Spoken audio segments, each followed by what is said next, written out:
Professional writing. What is professional writing? It is creating something like a speech or a document with visuals and or text and using it to persuade or get a message across. So what's the major like? Like anything new, it's tough in the beginning. You're thrown into the major and you learn by doing. You learn by reading about theory and concepts and then you use them. Mostly you learn how to use your words to persuade and you learn about tools and techniques to make you better at it, such as pathos, ethos, logos. With this major, you are required to have a minor, and you would be able to double major if you wanted to and graduate in 4 years. So what can you do with this degree? There are so many things you could do. After reading several of the interview reports, I learned about even more things that you could do in the professional writing field. You can get a job that doesn't even have writer in the title. So for instance, you could be a grant writer, or a technical writer, a graphic artist, a journalist, a magazine writer, a newspaper writer, or even as one student profiled, the director of Purdue News Service. So I talked a little bit about learning about theory and applying it. So here's one example. Lester Fegley wrote, "Writing is a social act that takes place in a structure of economic and political realms, and it shapes the writer as much as it is shaped by the writer." The social perspective puts writing into a context. The writing process is social, and the documents themselves are part of a social world. Documents are not just floating around in white space. Writers write a certain way because of the things going on around them, like certain political conditions, and these documents should therefore be seen in that broader context. This is a helpful thing to know and remember the next time you sit down and start writing. Think about how you are affecting your writing, and how your writing is affecting you. This is not just important for the workplace, but for the next story you write. What does your work say about you and the world around you? So I briefly talked about concepts before and how you learn to apply that to your work. Let's just say I struggled with this a lot in the beginning. This was my first professional writing class, and I was unsure if it was the right major for me back then, and I didn't even know what professional writing was.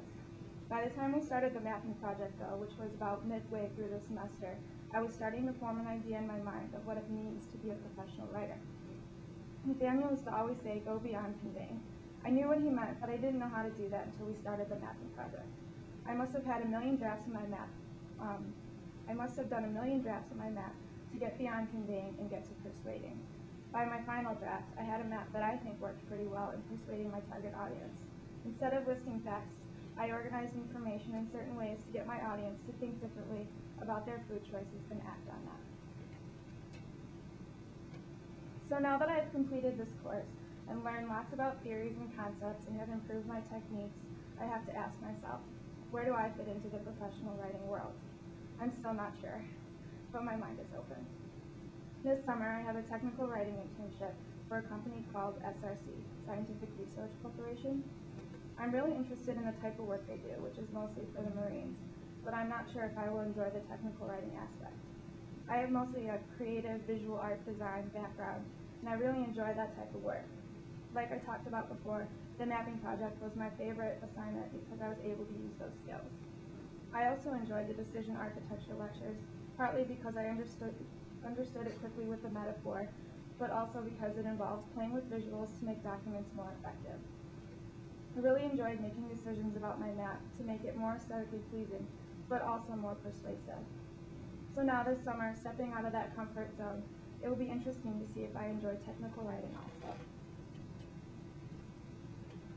So now that I've spent some time in the major myself, I have some advice for current and future professional writing students. First of all, make a draft of your work early on and then go back to it after a day and revise it. Keep revising and polishing. The more you do, the better it will be and the more you will learn. Secondly, take advantage of Purdue's opportunities. At Purdue, you're given loads of opportunities and so many options for classes. Don't waste your time and your money and take the easy classes you hear about. Take the classes that interest you, because you might find that you could get a career that involves both writing and your side interests. Another tip, use technology here at Purdue. Take the time to learn the software, even the stuff you don't go over in class, and you'll be able to make better documents, and you'll position yourself ahead of others who might be applying for the same job in the future. As we all know, the job market can be competitive. Another piece of advice, get involved. Get an internship in the professional writing field. Join a club on campus where you can gain experience in your field and network with individuals who work in the field, for instance, the PW Club. Getting involved helps you get a better idea of what you can do with your degree, what you want to do with your degree, and also you will know someone who can help you get there. Don't underestimate the power of networking, which brings me to my next point. Get to know people. Purdue has students here from all over the world. Getting to know people from places other than where you're from helps you broaden your mind and helps you to become a better communicator, which is what this major is all about.